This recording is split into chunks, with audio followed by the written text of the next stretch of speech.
everybody. Good morning. I hope everybody is well. Good morning. Good morning. So thank you for joining us for another Mastering B2B Marketing webinar hosted by Shift One Digital. So today we're going to be talking about SaaS marketing, software as a service marketing.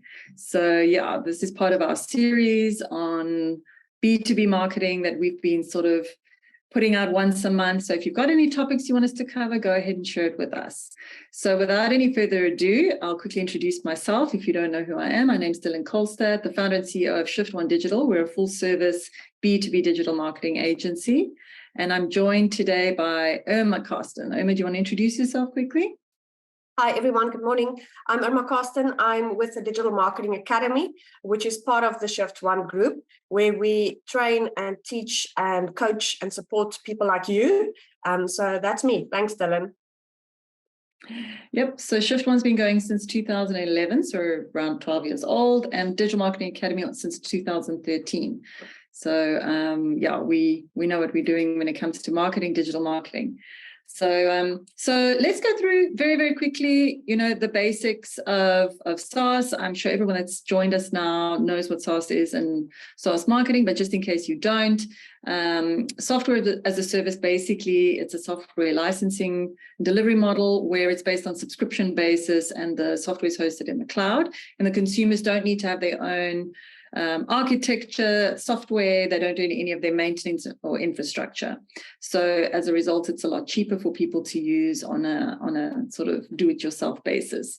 There's also platform as a service, infrastructure as a service. There are lots of AAS coming out now these days, information as a service, but you can see basically user managed versus provider managed. And here we are today talking about software as a service because more and more there's just like, it's literally where tech is at these days, in terms of creating software as a service platform. So how would you market it? That's what we're going to cover today in quite a lot of detail.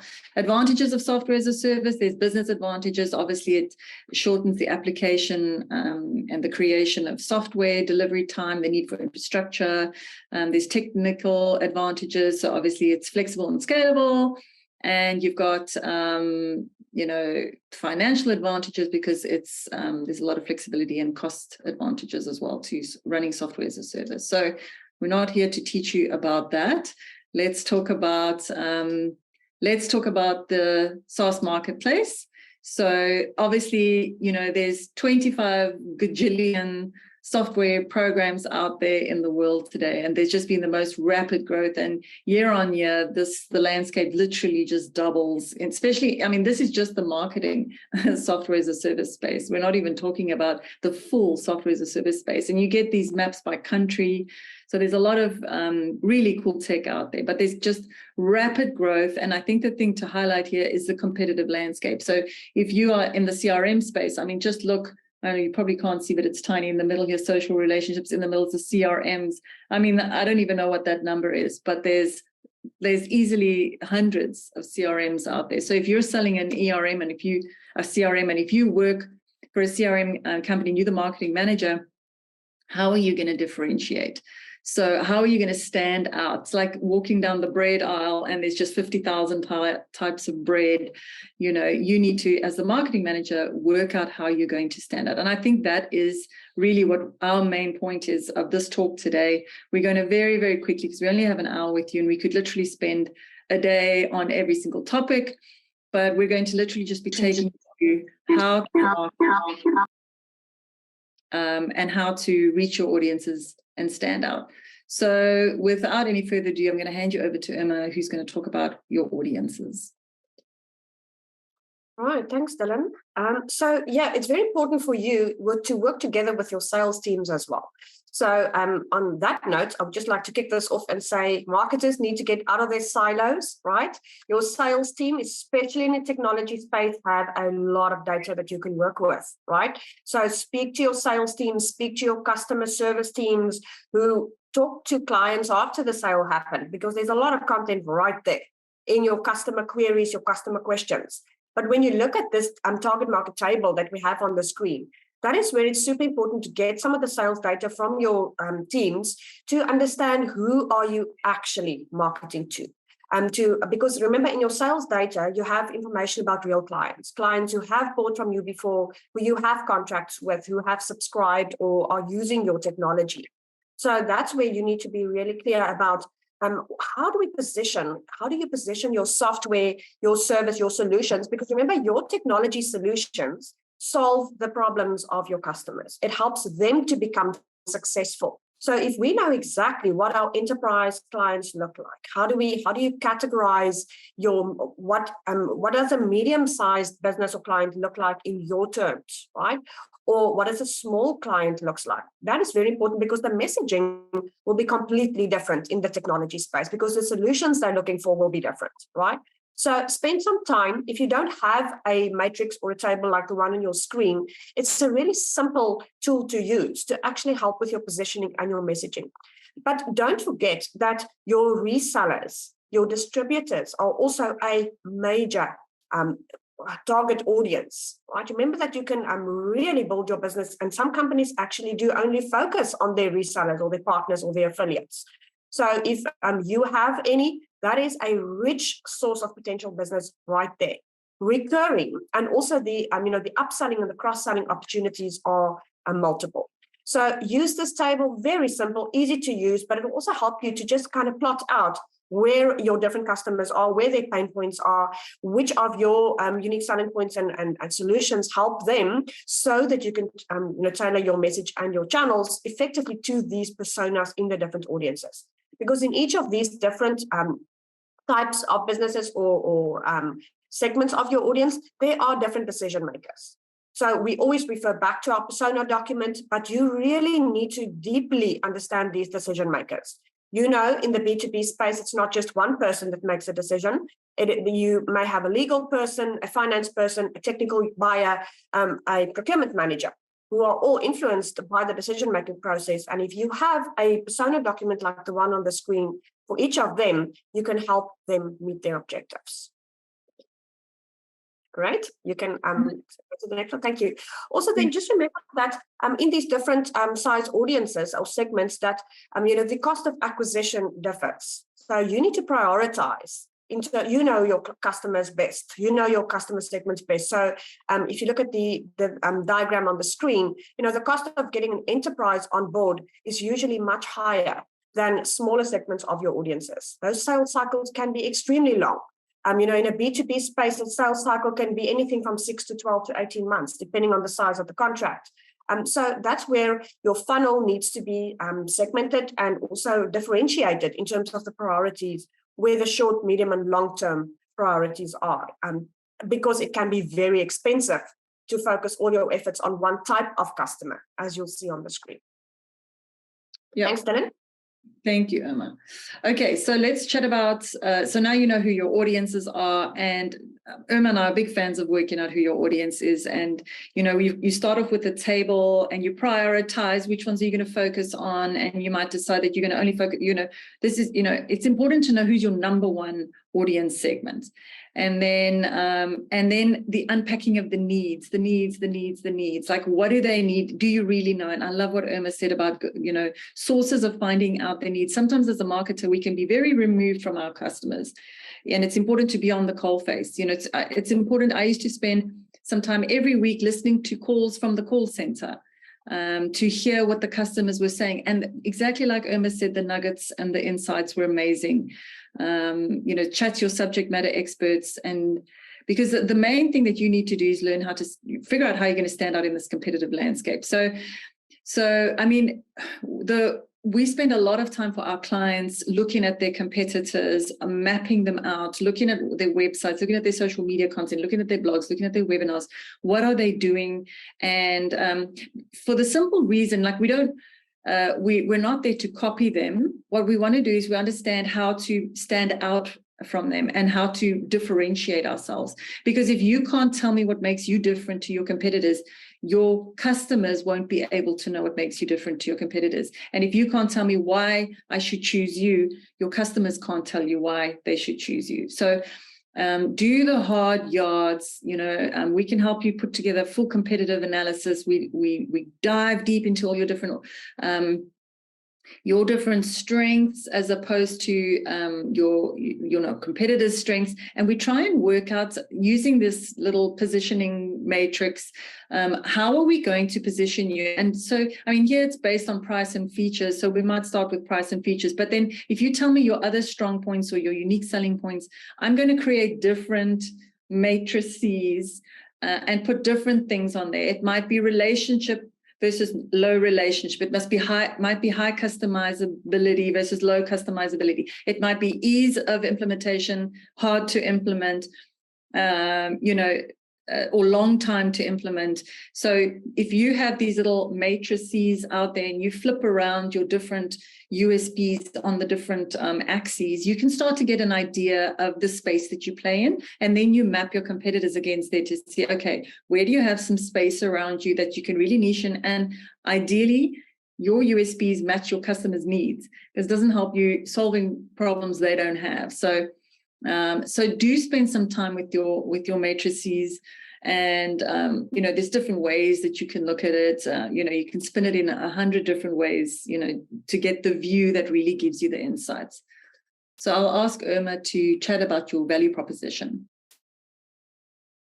So a value proposition is a tricky thing, right? Because we are taught in universities and in our marketing courses, value proposition, but then we frame our value proposition about us. Right? We tend to write the value proposition. It's all about us and our brand.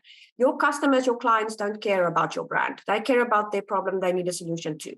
So this value proposition template is a fantastic tool to help you map out what is the value that you offer, right? You need to be, as Dylan rightly said, if you're not clear what makes you unique and what your unique selling points are and how your solutions will actually help solve the problems of your audiences, and map it directly in terms of what their needs are. So what is the actual pain, the problem they're experiencing, and how does your solution relieve that pain or solve their problem? Then in terms of, there's a difference between what clients want and what they need, right? Often clients want something, but that's not what they need, right? But we need to balance this out in terms of mapping our experience to actually suit to what our clients are expecting from the solution in terms of what it needs to do to help make them successful. Because remember, in a B2B environment, it's all about you showing up as the hero to make your clients successful. Your technology solution will help them grow their businesses. Your technology solution will help them become successful. So this value proposition template is a fantastic starting point. But then from there, once you've mapped it out, map your solutions and your unique selling, your USPs to what your customer needs, then you need to actually frame the message in such a way that will make sense to the audience. And that's where we come to the brand script, or the story brand. Many of you may be familiar. Thanks, Dylan. You can just go to the next one. We always refer to this in our webinars, so you may have seen the slide before, but we are very big story brand fans. So we'll just type in the chat once again, the name of the book. If you haven't read Building a Story Brand by Donald Miller yet, do yourself a favor and find that book. It's probably the best book you'll ever read, which is all about, in a nutshell, framing your message in such a way that your customer becomes the hero in their story. Your brand is never the hero. Nobody cares about your brand values, right? They care about how you can help them become successful. So that's where you need to deeply understand, once again, your target audience, their needs, their wants, and how your solution can help them, lead them to success, whatever success looks like for them. So the story brand then shortly helps us to not only focus on us, but focus on our client. So I want to show you a quick example of how we utilize the story brand.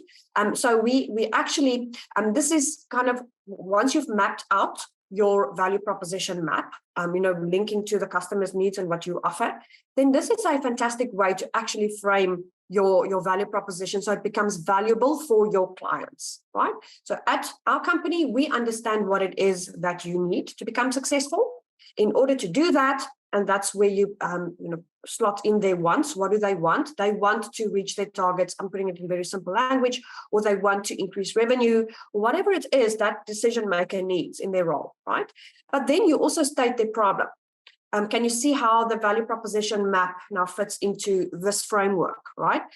What makes it difficult for them? Is it budget restraints or changing economic climates? And that may make them feel frustrated or whatever the case is, right? And then we show up as the hero, or not the hero, the guide to make your customers the hero. So we understand your problem, right? And that is why we are the experts in whatever you are the experts in. And it becomes of actually solving their problem. So if you can just quickly click to the next one, then once you've kind of translated your value proposition into customer language, then you can give them a simple framework. So here's how we do it. And then those unique selling points is where you then list. So we offer you a modular software solution that is easy to implement and cost effective, as an example, right? So you give them the different steps, and then very important, get them to take action. Remember, we as digital marketers, our job is to influence behavior. So tell your audience what it is that you want them to do. Click here, sign up, make an appointment, right? So in the meantime, while they may not be ready yet to engage with you to solve their problem, in the meantime, they can join a webinar, sign up to a newsletter, so that they can stop feeling frustrated and then start achieving success and frame success in their terminology, right? So that is then your value proposition in customer language. So easy, right? Don't you think? And it becomes so much more friendlier than just telling a customer how awesome your brand is or your product is. They don't care.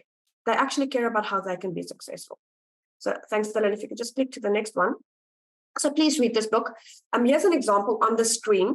So this is a customer that we worked with. They are in the data protection and cybersecurity space. So this is practically snippets from their website. So you will see how we actually translated their value proposition into a brand script. So you can see that at this company, we know that your organization needs superior financial crime prevention solutions. That's what the customers want. What they need is they need to protect their business and their customers' financial assets. To do that, they need experienced and trusted solution partners who can provide relevant, agile, flexible, and cost-effective technology solutions, right? And then their challenge is, for these particular customers, it's a rapidly changing, environment where they are in terms of global financial industries. And then we frame how this client helps their clients, how they do it, what are the specialties they offer, and the strong call to action.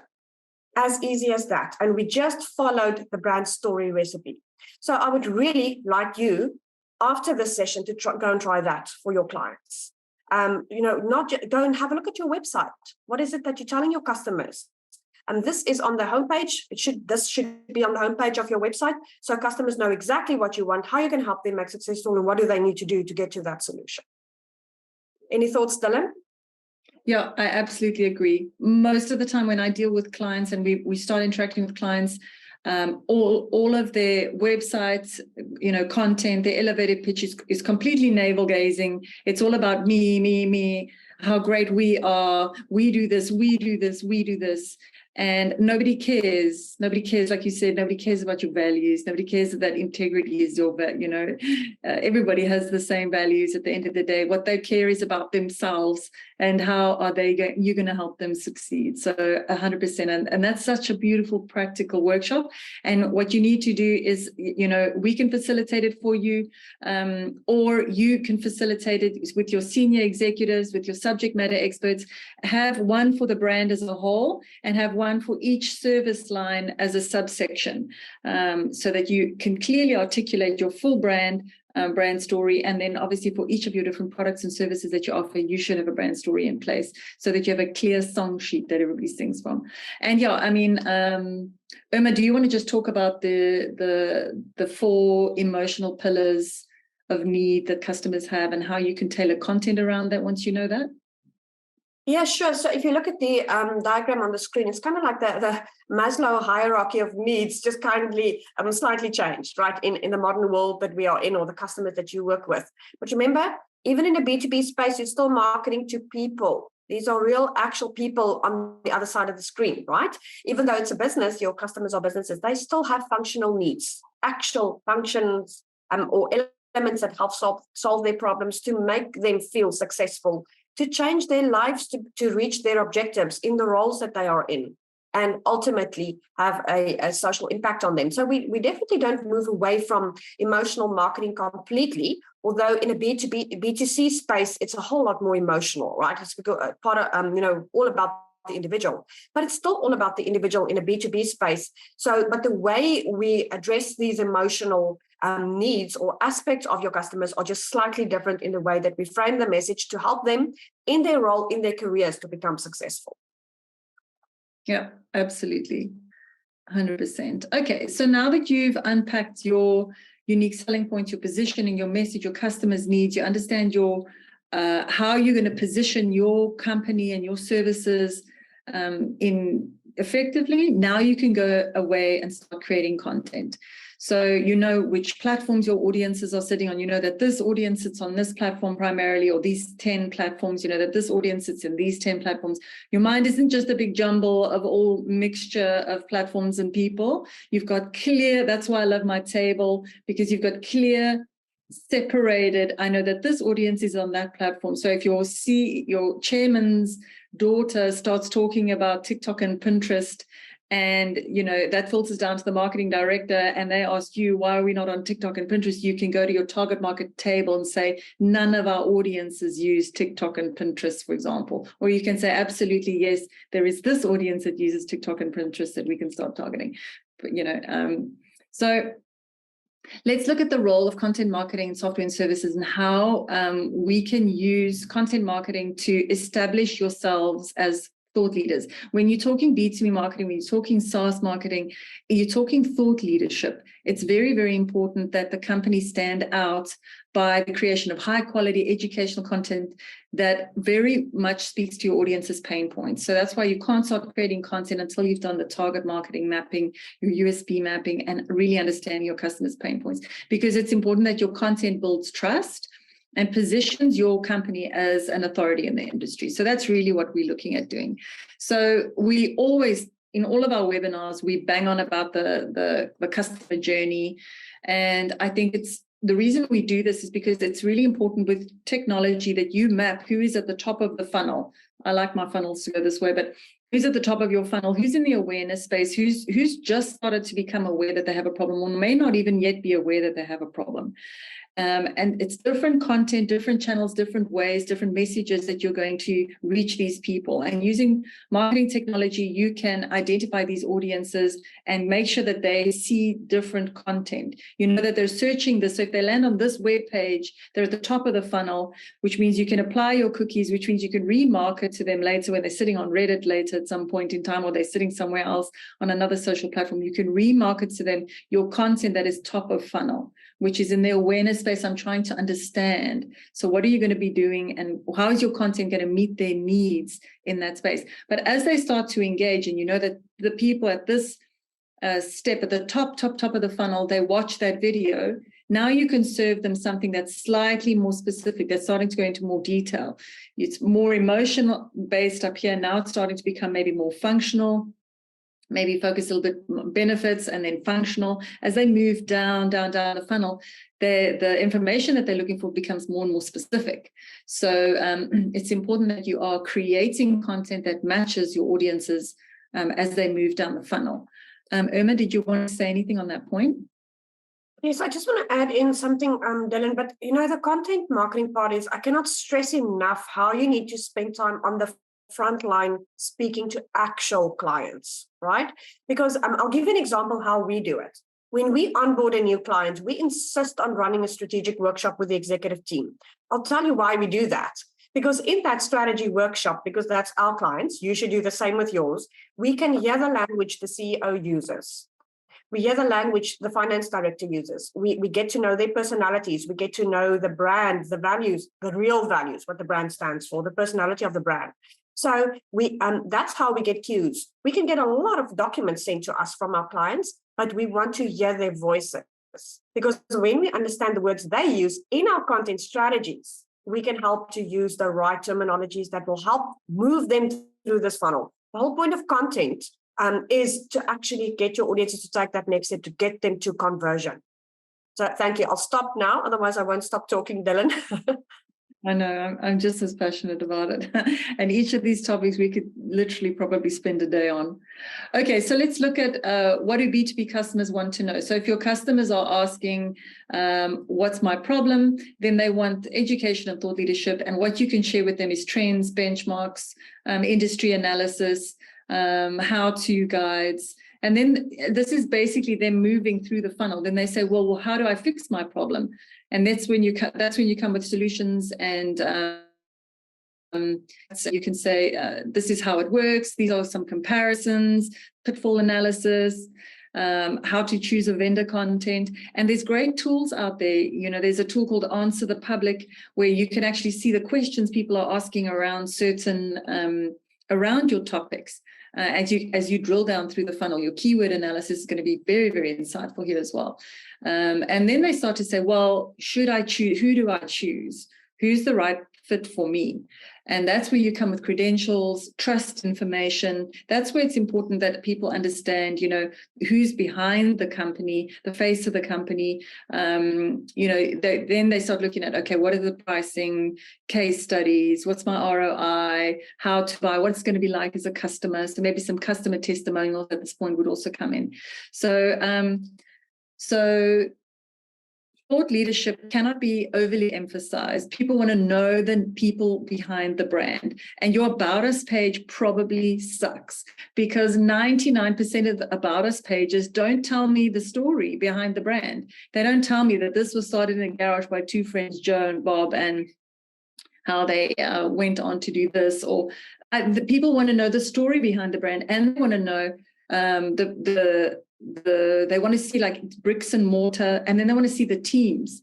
So like there's a lot that should, and your About Us page is your second most clicked page. Usually in most Google Analytics that we look at, you know, you've got your home page as the most clicked, and then your second most clicked page is usually the About Us page.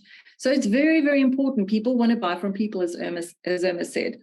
Thought leadership is important because what we love to do is to take the subject matter experts in each field. So we don't want to just deal with the marketing managers. We want to go deeper into the company. And we actually, when you're working with an agency, you will empower your agency and turbo boost your digital marketing when you don't gatekeep the subject matter experts from your agency. Let us speak to your experts, because we want to interview them. We want to hear the nuggets. We want to get the rich content out of them, because they are the ones that really know the content very, very, very on a very deep level. So it's really important that we look to building your thought leadership and creating a thought leadership pipeline of content. So it's important that it's easy to consume, that it's robust and it's got supporting data, but easy to read. So we don't create content that is extremely complex or written for PhDs. Most of the time, the person buying doesn't want to have to trawl through something and really concentrate. And what we'll do with your content is we'll start with quite light at the top, so that people who are just there for high-level reading, they're not going to read past one or two paragraphs. They get sort of the essence of it, and it becomes more and more detailed as they go down, and more complex as you go down. So people who are still there and still scrolling, they're the guys who want the detail, and we give it to them. It's just further on. And we've created videos like this as well. So the start of the video is really emotive, brand building, and really just like a nice video. But like, are you still here? Okay, now it's starting to get richer. Now we're starting to talk about technicalities, and we're starting to talk about features, and we're starting to become drilled down a little bit. So for the guys that are there just for like the essence of, do we want to work with you? They get that takeaway. But the ones who stay longer, they get content there for them as well. So how do you create thought leadership content? I think it's important that we have access to the CEO. We love to interview content out of our subject matter experts. So we don't write it for them unless they really don't have time, but we like to just get a voice note or something to give us an idea. But the best thing is to just book a 1-hour meeting once a month so we can get that content out of them. We write it up for them. We break it up into nuggets. And other subject matter experts, other content creators, or even other influencers. So not every CEO wants to be in front of a camera. A lot of them are camera shy and they very much know, not about me, build my team. So, but there is a risk in building the subject matter experts in that people leave. And that is something that you just need to be aware of. That definitely does happen. There's ways that we mitigate those risks. So I mean, here's just some examples of thought leadership content where you look at a lot of companies and their CEO is very much the face of the brand. And if the CEO doesn't want to be that person, potentially it's a COO, one of the founders, or somebody who's quite outspoken and quite vocal in the space and very much a thought leader and very invested in the space and has a lot of ideas. And a lot of the time the lead entrepreneur is the ideator. And so it's great to just tap into their knowledge. And if they don't want to be on LinkedIn or on Twitter, we just use WhatsApp or Slack. They can send us the information, or we send them, this is what we think you should post. And, so there's a lot of co-creation that happens in this space. So I'm going to ask Irma to talk about growth strategies. But now that we've talked about content and you're sitting there saying, yes, but I need to sell. My CEO is breathing down my neck. I need to get out there and I need to make sales. So let's look at the role of content marketing. Let's look at the role of growth strategies and how we can actually use your content marketing to grow, and how to use your platforms and which ones work. So I'm going to ask Irma to talk about how to make sales and how to grow if you're a SaaS business. Thanks, Dylan. Apologies, my internet is a bit slow where I am at the moment.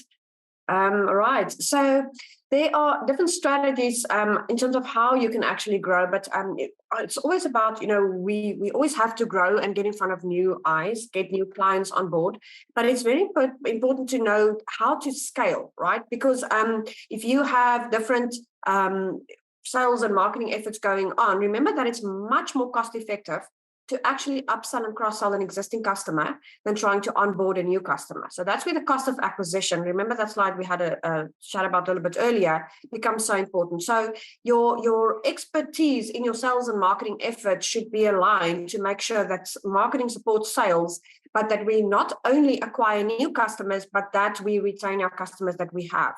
Now, price is a very competitive point at this stage globally. We are in an economic crunch, but that is where your search engine optimization is a long-term growth strategy. Search engine optimization is very labor intensive, right? And your content marketing as well. But the results are long-term and recurring without additional cost, where if you run search marketing campaigns, your Google ads are running, they can drive traffic through to your website. But once that campaign stops, the traffic stops, right? That's where you have to invest in long-term growth strategies like your content, which will last forever. SEO is not about ranking #1 in Google search. SEO is about giving your clients valuable content. That is actually the bottom line of search engine optimization.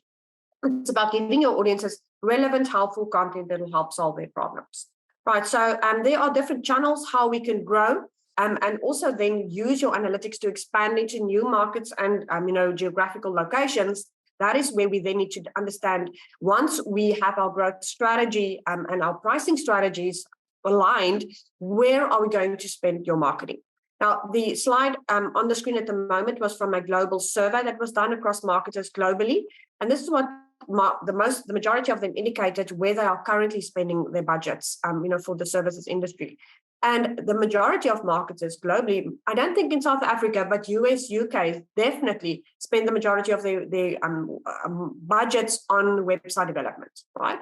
And digital marketing as a whole, there are different channels in there, which we're going to talk about in a second now. But the top 3 are actually all about long-term quality content. So if we look at the different channels, and they are obviously, your automation and your customer, your CRM, but each of these channels should be prioritized in terms of your markets, where your clients are currently active.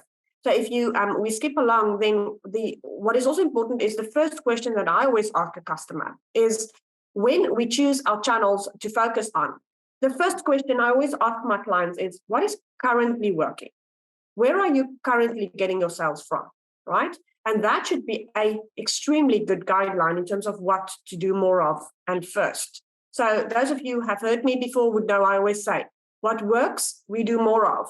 So if you are currently getting traffic to a specific page on your website, if one of your blog pages are doing exceptionally well, send more traffic there. If you are generating leads via affiliates at the moment, do more of that, right? So we need to prioritize whatever works currently first. And we often do it the other way around when we focus our efforts. We try and identify the gaps and try and fix the gaps first. That is the wrong way around. The right way is to optimize, and search is where globally, this was also from a marketing survey done globally, where most companies actually generate their leads from.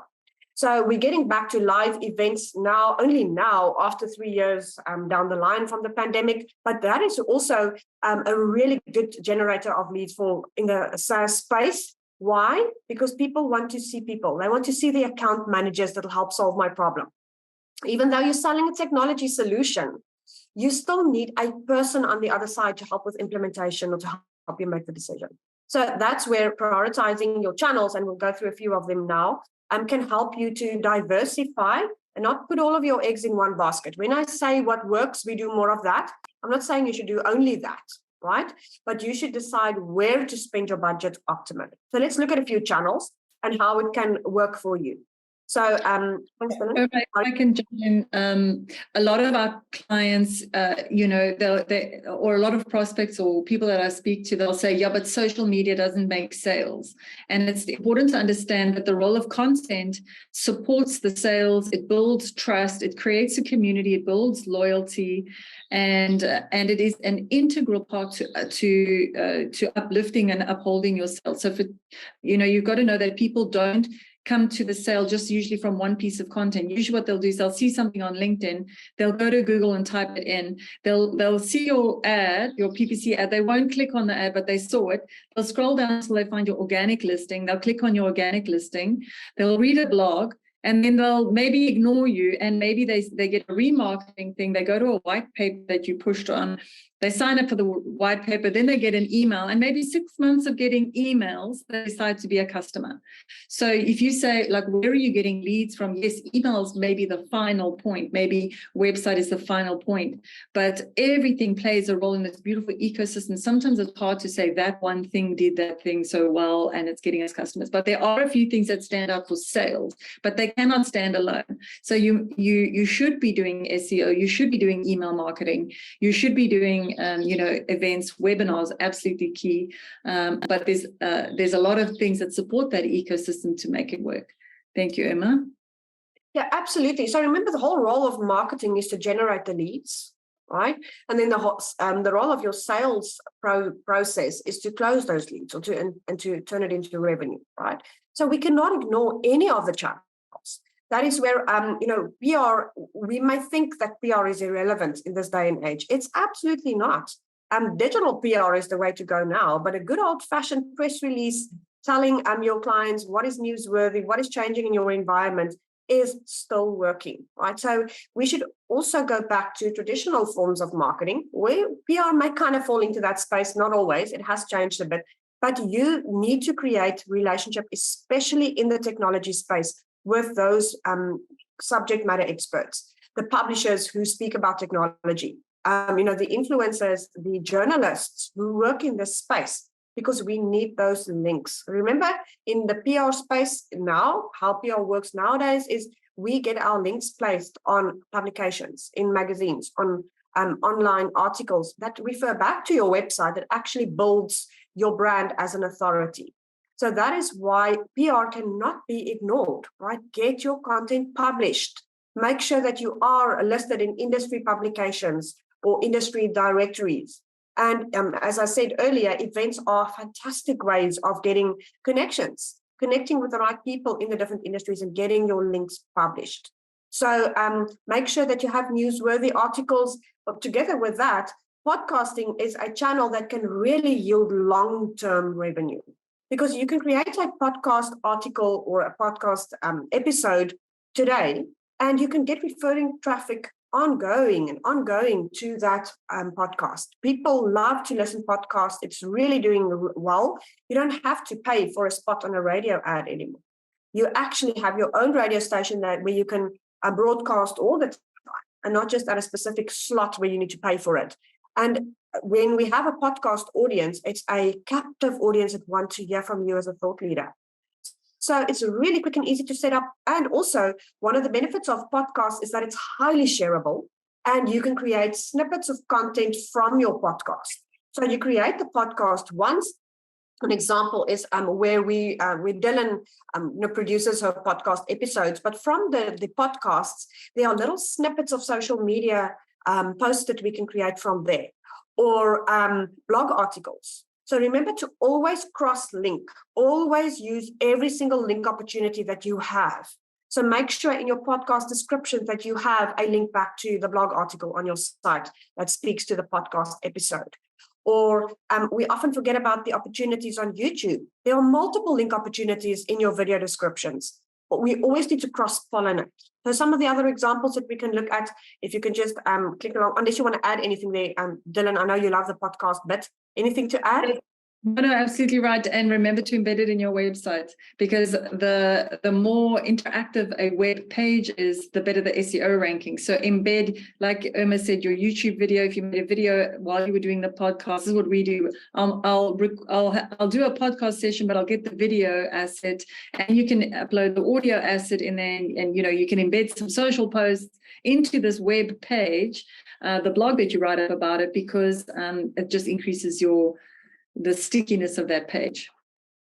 Yeah, absolutely. And that's the beauty of digital marketing. It is so flexible, and we can change direction quickly. Remember that your audiences process information in different ways.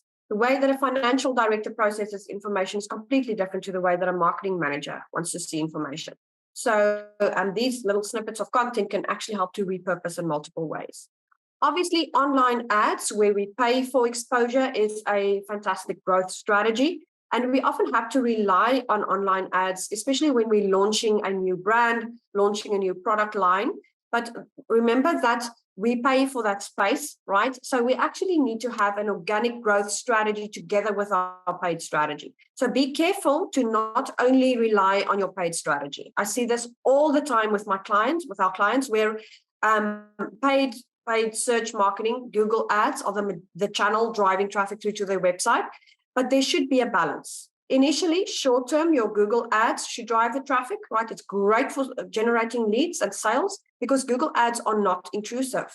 Your Google ad will only be displayed to a user who's actively searching for the content that you're optimizing for.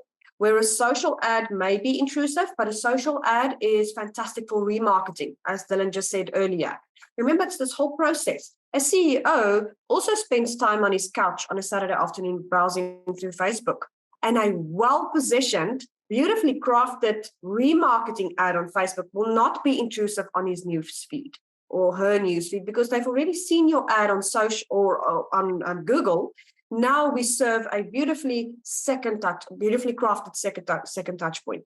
Just make sure that all of your conversion tracking is enabled in Google Ads, because there are lost opportunities. Make sure your Google ad account is linked to your Google Analytics, so that we can create audiences, understand the attributes of your audiences, so that you can remarket to them effectively.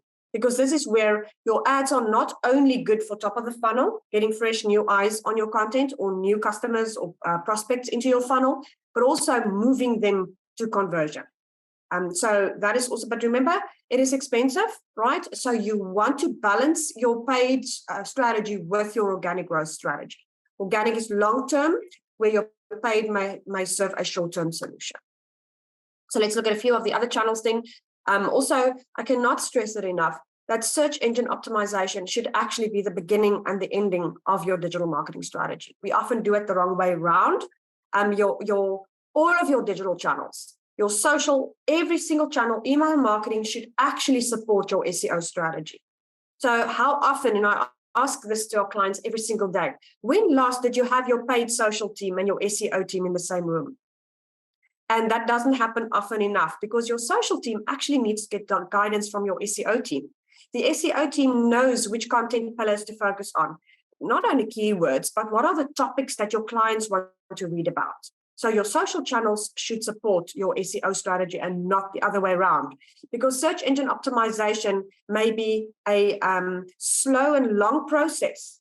But even if your SEO is done well on your website, even after you stop all SEO efforts, you can still get recurring traffic from there long term, right? So it's not a short-term solution. You may not see instant results, but it's definitely organic and sustainable. Yeah, we did SEO for a client that didn't have a lot of money. They were literally paying us our lowest package, and we only did it for 6 months. And before we started their SEO, this is just one case study that comes to mind. Before we started their SEO, they were getting, it's a B2B client, they were getting terrible inquiries, lots of rubbish inquiries, and no big sales inquiries. After 2 years after we did their SEO, they contacted us. Their sales pipeline had completely transformed, and they actually had sold because they had an offer. So they sold a huge amount of shares of their business. They got a massive cash influx, and all of their sales inquiries that were coming through were top line, highest quality. The sales pipeline had completely been fixed and transformed through this tiny amount of effort on SEO. I'm a huge fan of SEO. Thank you, Emma. Yeah, sorry, not to bang on about it, but I cannot stress enough, be careful to not let your agency mislead you to push more money into Google Ads. Throwing more money at a bad website is not going to solve your problem. You can have a massive Google ad budget and still have a terrible website, right? So be very careful that there's a balance, and I want all of you to go and have a chat with your agencies today, right? Make sure you have a balanced strategy where Google Ads are short-term, SEO is long-term. But email marketing is one of the most cost-effective ways to actually grow. Remember, I always say this, you may have heard this before, but your social followers don't belong to you. If the social platforms are closed by some new regulation tomorrow, your followers are gone, right? Your email list is an asset that it belongs to your business, right? Even if all social platforms are removed today, you still have your email list. It belongs to you. So make sure that one of your objectives in your digital marketing strategy should definitely be to grow your email list, right? Because that is where conversion happens. And the secret to successful digital marketing in the technology space is personalization. So this is the one channel that is super personalized. You can, and I'm not just talking about first name personalization, I'm talking about where you can actually refer to your customers' previous behaviors or content they engaged with or products, right? Or remember, in a subscription-based environment in technology, you have a lot of information about your customers. You know when their products are subscribing or when they are due for an update. So this should absolutely be a key focus in the technology space in your industry, because you can also then link your email marketing to your CRM system and really give your customers highly personalized emails that will help them build a relationship with your company and keep them loyal. So it's not just only for sales, but also retention. Remember and we'll speak about that a little bit later, the marketing doesn't stop when conversion happens or when the sale happens. So your email channel is that one tool that is an extension of your sales team in terms of building personal relationships. Right, so some of the, sorry, yes? No, I just want to weigh in. Carry on. Good, thanks, Dylan. So you can maybe just click to the next one. Thank you. Okay, before we move on, so in terms of email marketing, because I'm just as much of a fan as Emma, we've had clients before that says our email marketing doesn't work, and when you look at why it's not working, it's because they've got this massive database, non-segmented, and it's a smoosh of everybody, and they're sending out content about one industry, but there are people sitting on there that this doesn't pertain to them. So personalization is so key. It doesn't help you have a big database of junk, then it's garbage in, garbage out. You're going to get junk results, low open rates, low click-throughs. You're going to turn around and say that email marketing doesn't work. And I can tell you it does work. So take the time to remove the people who are not opening your mailers, remove it, because it's a vanity metric. If you've got 50,000 or 100,000 or 200,000 or even 2,000, but none of them are opening it. It's a vanity metric. Let's get it down to the people who are opening your mailers. And please, let's segment your databases so you can send a relevant personalized message to each of your audiences, at least by industry, because it doesn't help that you've got this big mash of prospects and leads and existing customers, and it's just chaos, because that's not going to help anybody. Okay. Thank you. Before we move on, just one more thing on email. We can probably talk about this for the whole webinar, but just remember this, email marketing is the one channel where more than any other channel you need to get out of your silos. Remember that your customers are not only receiving marketing emails, they are also receiving system emails, support emails, password change emails, technical emails. So this is where you really need an integrated strategy. Speak to your technical teams, get your eyes onto those support and technical emails so that you have a consistent brand personality across all of the communications. So just keep that in mind. You need to know, how often are your subscribers getting system mailers? How often are they getting a support or technical mailers? Because if you are going to then bombard them with a frequency that is not in sync with all the other touch points that they are receiving, it's going to lose value, and then it will not work. Right. So I keep saying this, and I'm trying to change the world one person at a time. But the time is now for marketing teams to become integrated. You cannot be a specialist in one thing any longer. You need to have all of your team members speak to each other. Thanks. Yeah, right. Let's spot on. And last thing I promise on email marketing, exactly, just a quick example. We have a wonderful software as a service client based in India, and we do all their front line marketing, but then their mailers were being designed, some of their technical mailers were coming from the techies, written in Indian English and in blue and red writing in big fonts. We were just like, no, shut this down immediately. Because that's a very, very valid point. You've got to look at your full email strategy. And there's so much you can do in terms of email, like monthly general mailers, there's specific event-based mailers, there's sales drip mailers, there's auto mailers. Anyway, Irma, talk to us about website design. Good. So you've probably heard either Dylan or me say this. We always sing from the same hymn sheet, but all paths lead back to the website, right? So that is where conversion happens. And you need to make sure that the experience with your website is built for your customers, right? Make it easy for them to understand, where do I go next? Walk the journey on your website as a customer. When last have you looked at your website from the perspective from a customer? When last have you actually mapped out that journey across the website? Is it clear for them where to click? Is it clear for them where to find the different solutions? And that's where the segmentation becomes really important once again. Because not all of your solutions or offerings are relevant to all of your clients. So make it easy for them to find the solution that is tailored for them. So make sure that your homepage is fast loading. I cannot stress it enough. Speed matters, right? You may have a fantastically looking, beautiful homepage, but if it's slow loading, your users are going to bounce straight off that homepage, right? So make sure you test for speed in all browsers, on all devices, and in all operating systems, right? Make sure that you actually want your customers to want to engage with your content. And that is where ultimately ranking on page 1 is what we all aim for. But you need to make sure that your content is relevant to what your customers are actually looking for. That is the whole point of a website. It's your salesperson 24/7. It's your brochure that gives people the right information to make them want to take the next step. Right. Good. Thank you. Anything to add on websites, Dylan? Yes, I'm so a big fan of websites, because absolutely it's ground zero. It's the first place people come and check out. And this is where your brand story comes in. That first big, bold opening statement. Before I've even scrolled, I need to know, where am I? What's the site's about? What can I do? What do you want me to do? What's in it for me? What do you sell? A lot of the times I'll open a website, I don't even know what they sell, because it says services at the top, and I have to sort of click and wait for a page to load, and I don't have time for that. I'll at least have a drop down. I'm a big fan of these mega flyout menus.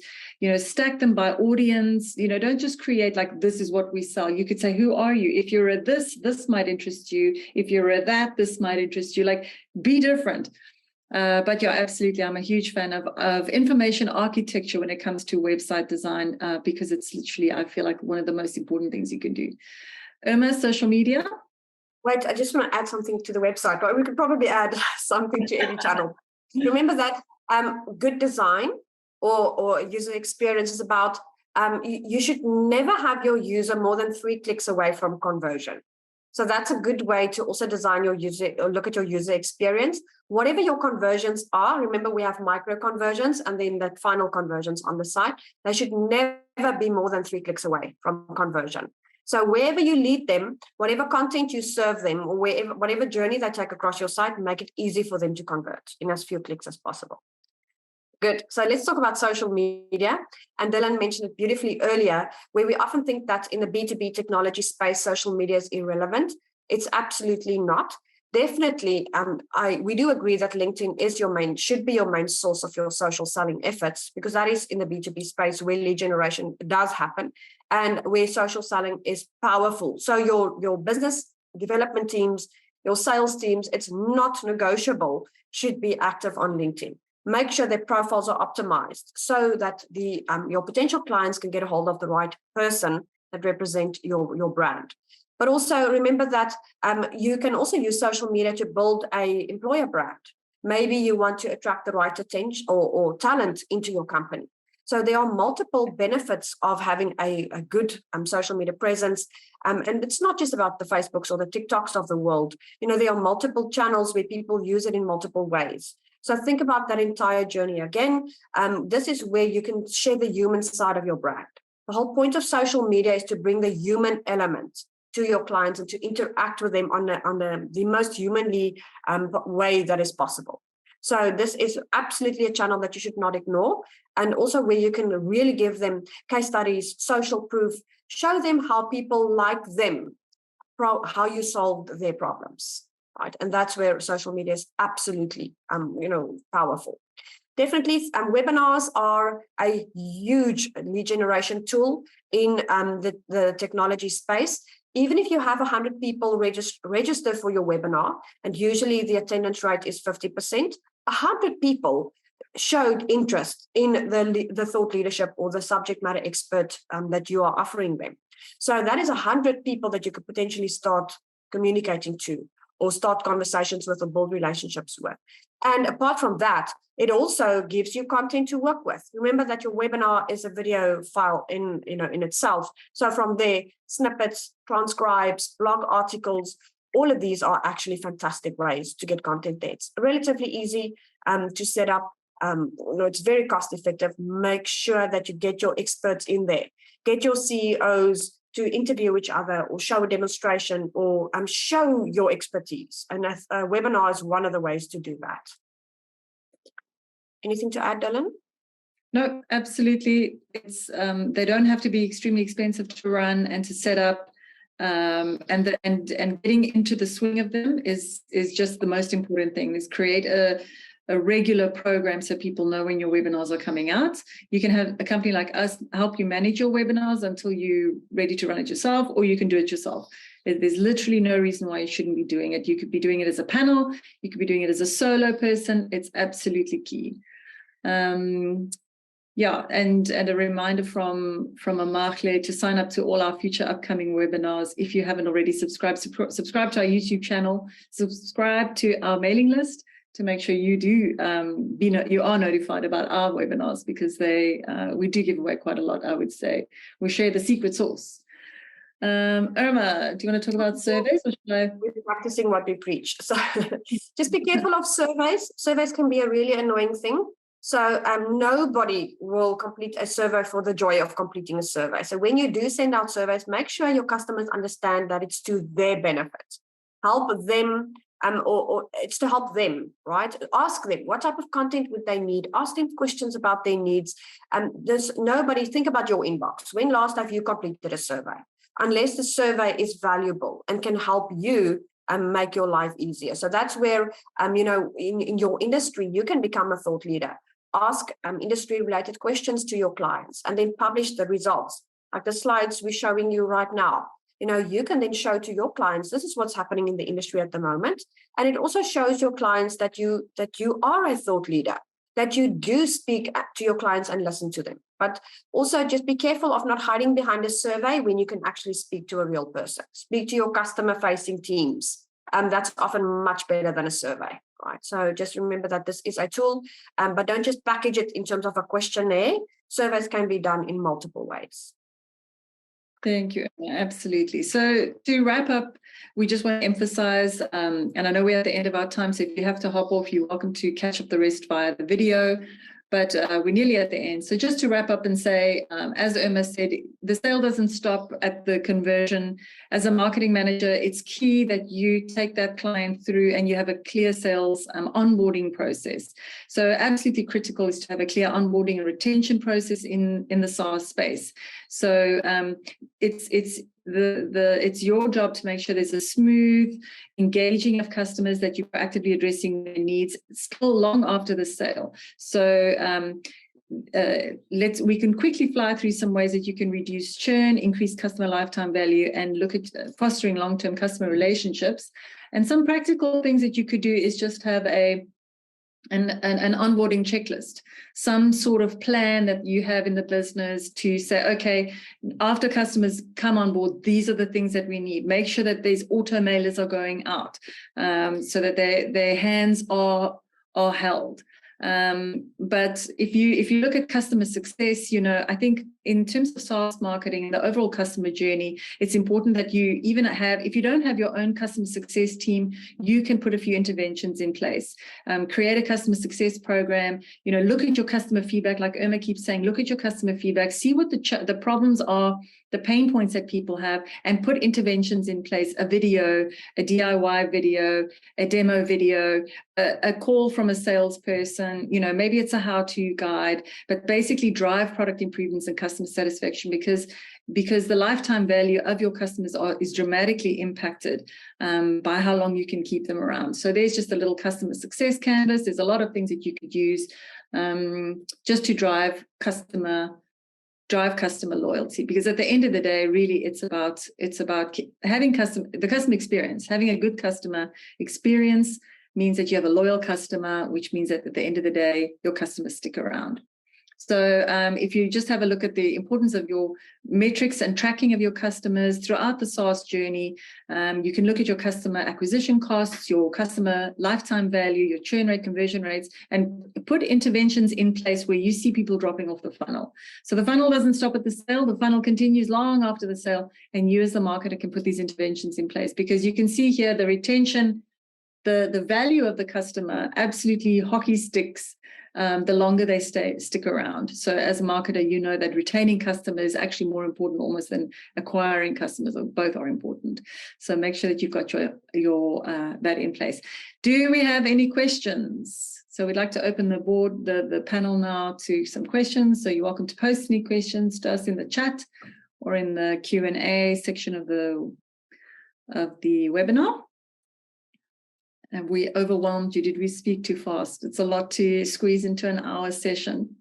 If you don't have any questions, no problem at all. Thank you, Janine, for joining us. Nice to see you always. If nobody has any questions, you're welcome to email us your questions, or to, you could pop it on our social channels, whatever platform you prefer. But in closing, I just want to say, if you are looking for any of these services from us, we can help you out with a marketing strategy. We can help you with the story brand workshop, social media marketing. We can do webinars, podcasts, graphic design, thought leadership, employee advocacy, social selling, email marketing, copywriting, SEO, the whole shebang, paid media. We can do that for you. And if you want, we can teach you how to do it. So we have a sister company, the Digital Marketing Academy, where Irma is the COO, and you can have the full power of Irma to train your team and to get you up to speed so you can do it yourself. But thank you so much for joining us, and we hope that we will see you at the next event.